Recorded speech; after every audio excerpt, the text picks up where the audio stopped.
Yes, good morning, everyone. And this is part two, I call it forgiveness. And we're going to be looking at forgiveness more from A Course in Miracles point of view. We laid an excellent foundation last month with talking about forgiveness, and he mentioned Marianne Williamson. And she, as some people know, she ran for presidential office a couple of times. She's also an international inspirational speaker, and she explains Course in Miracles as being a psychological, spiritual pathway for the attainment of inner peace through forgiveness. So it's through the practice of forgiveness, according to A Course in Miracles, that we experience inner peace.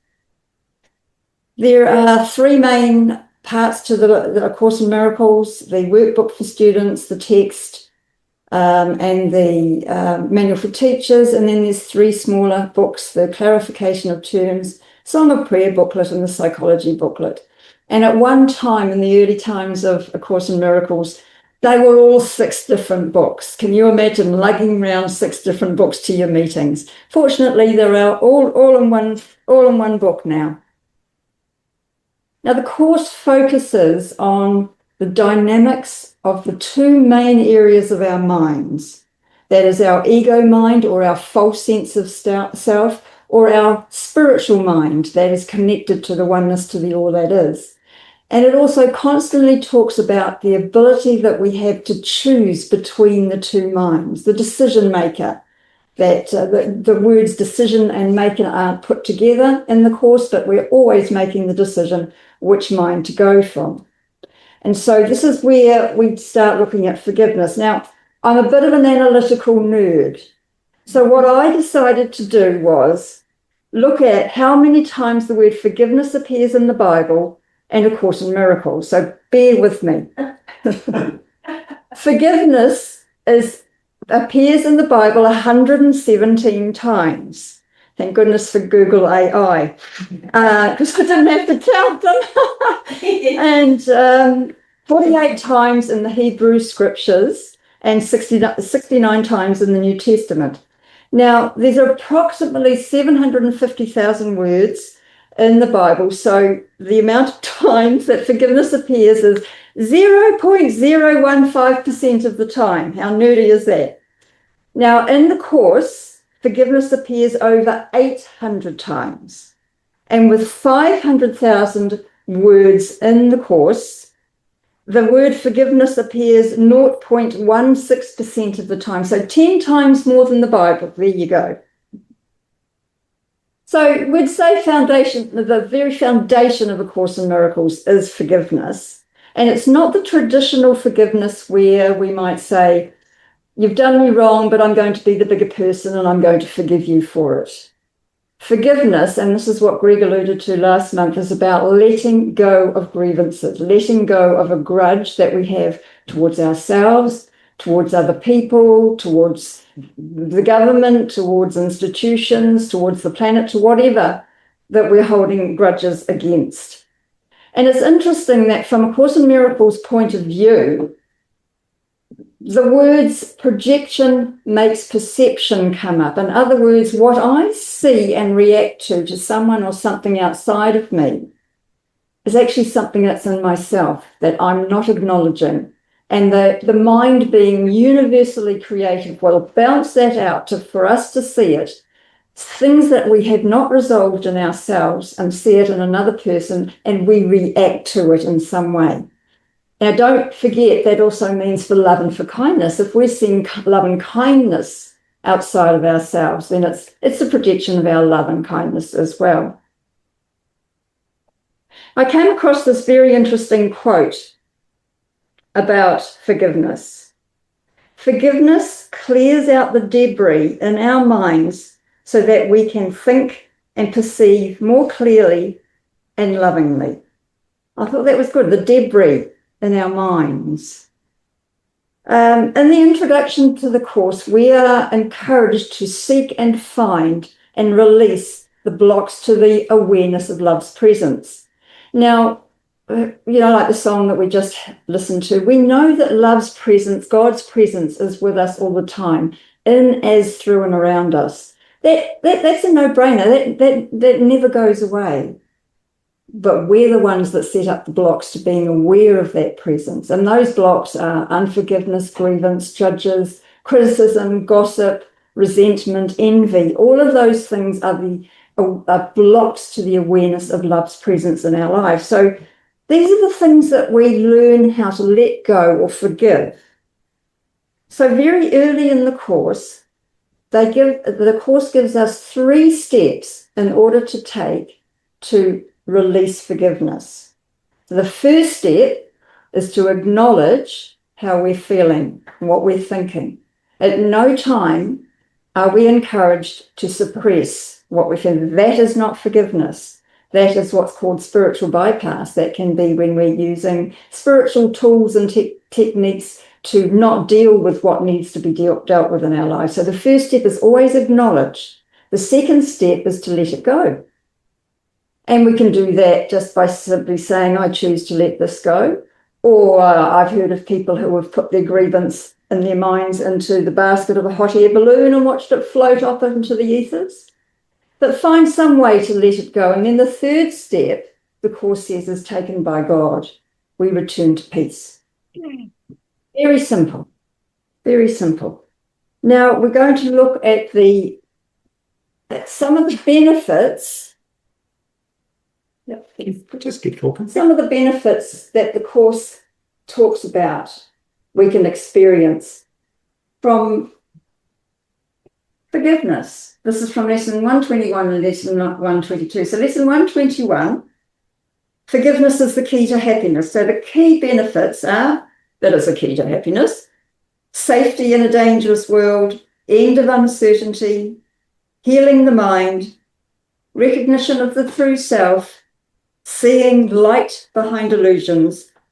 And then from lesson 122, forgiveness offers everything I want.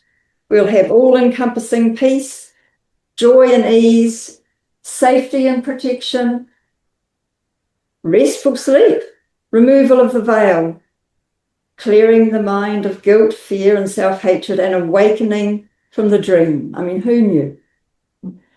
So for myself, and all the years that I've been doing the course, which is around 22 years now, although I've been in Unity longer, actually, and all the forgiveness that I've done, not just as a technique, but as a true lived experience of letting things go, I have found there is a direct and absolute, undeniable correlation between how happy I feel and how much I'm forgiven.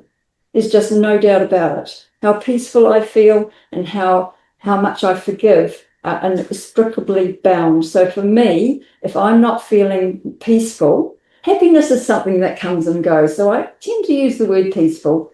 I know that there's something going on that I need to look at. But there are other ways that we can do forgiveness. The Course talks about things like saying to ourselves, I could see this differently. You know, when we get into situations where there's some conflict going on, have you ever had one of those conversations? You will have had these conversations in your head where you're going to see somebody, you want to give them a piece of your mind, and you're going to say this because they're going to say that, and then you're going to come back and you're going to say that. Or maybe you had a conversation with somebody and you go, oh, I forgot to say that. Next time I see that person, you know, the yada yada that goes on round and round. Well, the Course says you could say to yourself, I can see peace instead of this. Or I could see it differently.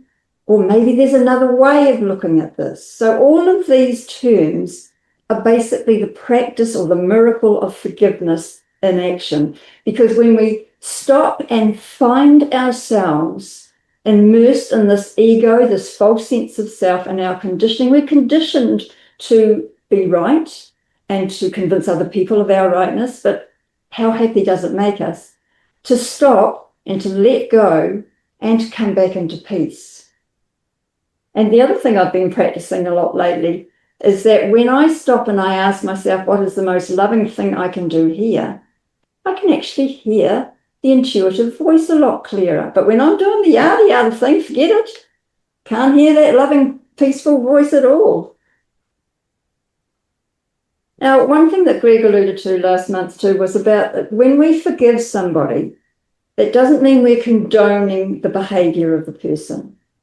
It doesn't mean that we're saying it was okay. It doesn't mean that we're saying, well, then I'll let you do it to me again. It doesn't mean that we're saying, I will even have you in my life. It's just saying, I choose to let go what no longer serves me in holding these grievances against you.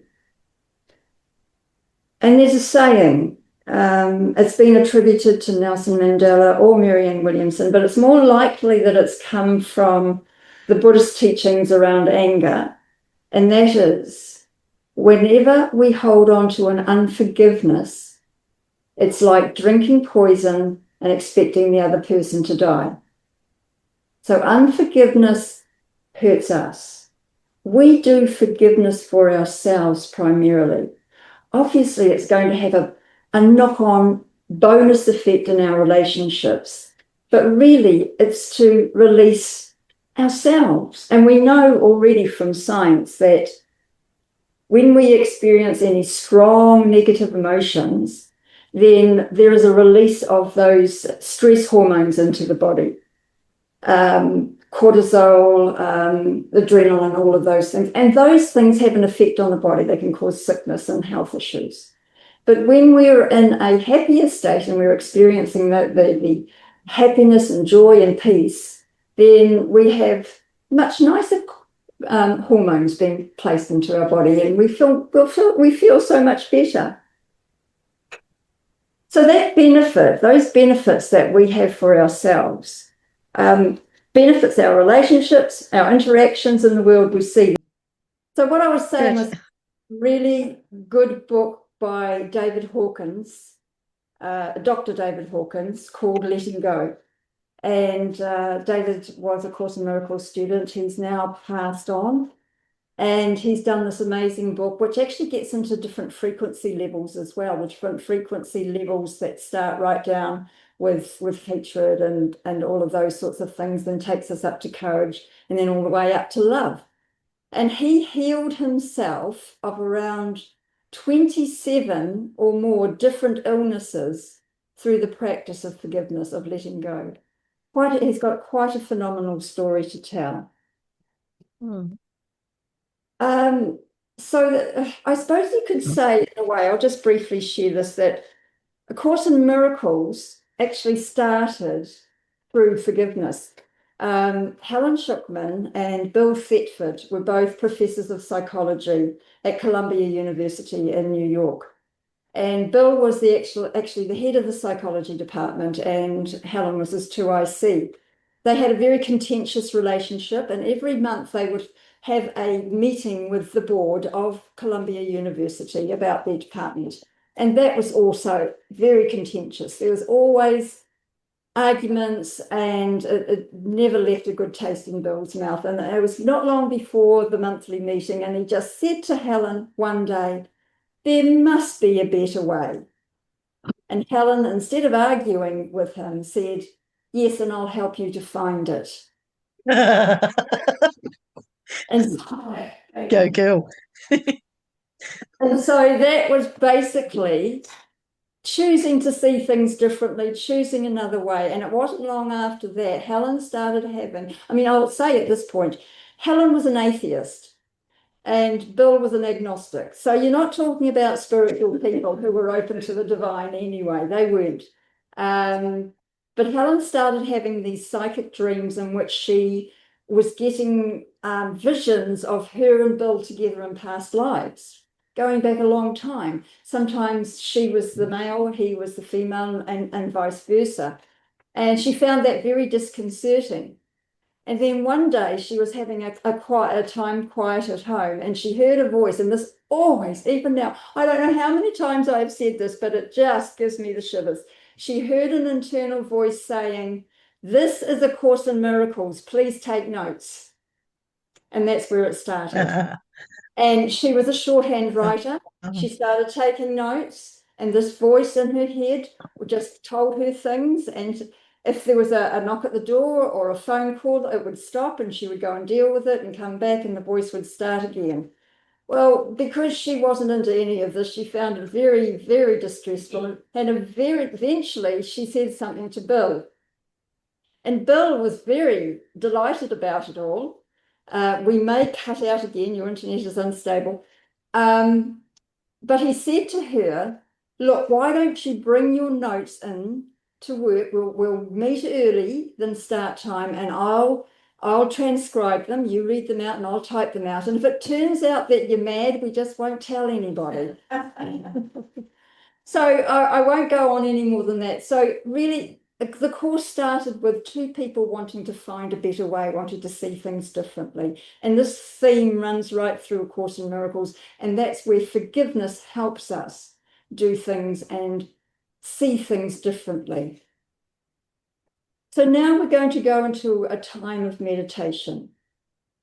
And this meditation is actually going to be a practical letting go process, a forgiveness process.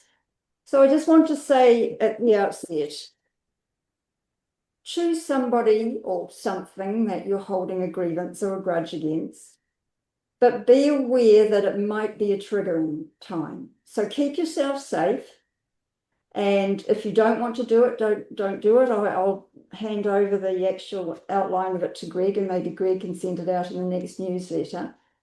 But if you do want to embrace the process and you find it's too much, then stop.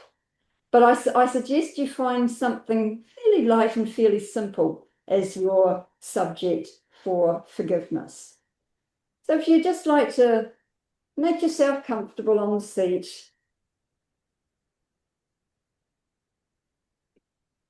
start by taking a few deep, intentional breaths.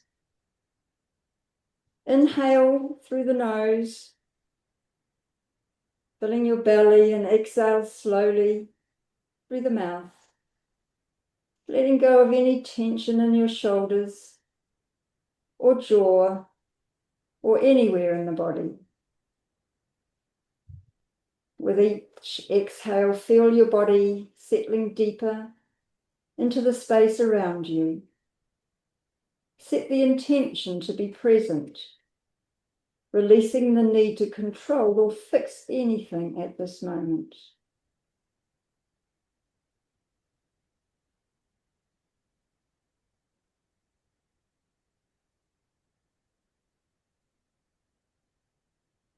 Now, in this peaceful state, bring to mind the situation or the person you have been holding a grievance against. Acknowledge it without judgment, simply allowing the memory or the feeling to surface. Notice where this tension lives in your body, perhaps in your chest, throat, or jaw. Acknowledge it and consciously decide that you are ready to let the specific weight go.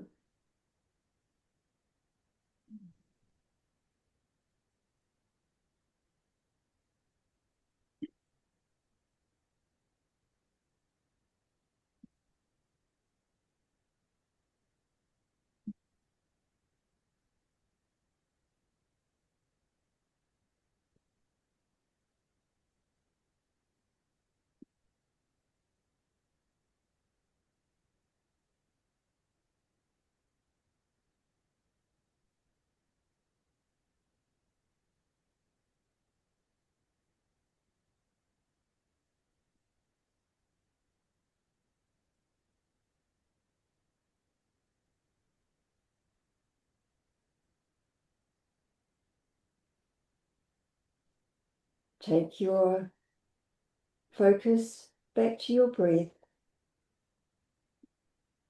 feeling the in-breath and the out-breath.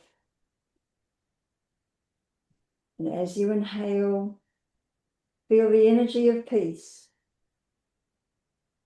As you exhale, imagine releasing the resentment, hurt, or anger back into the ethers.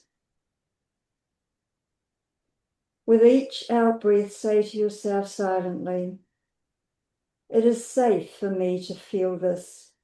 I am ready to let it go. It is safe for me to feel this. I am ready to let it go.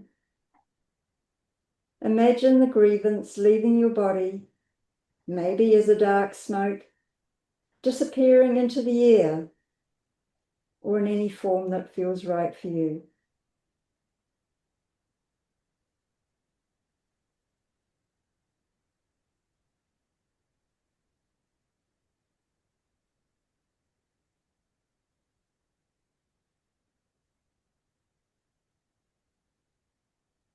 Now shift your attention to your heart space. Visualize a soft, warm light expanding with each breath, filling your body with warmth and calm. Recognizing that letting go is not about condoning someone else's actions, but about setting yourself free. Choosing to replace the energy of the grievance with a feeling of lightness and peace.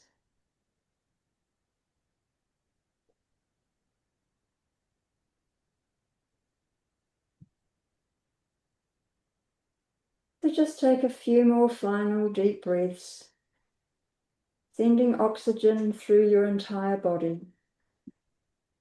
Exhale everything out. As you return to your natural rhythm of breathing, acknowledge the peace you have created. Bring a slight smile to your face. Gently wiggle your fingers and toes. When you are ready, slowly open your eyes.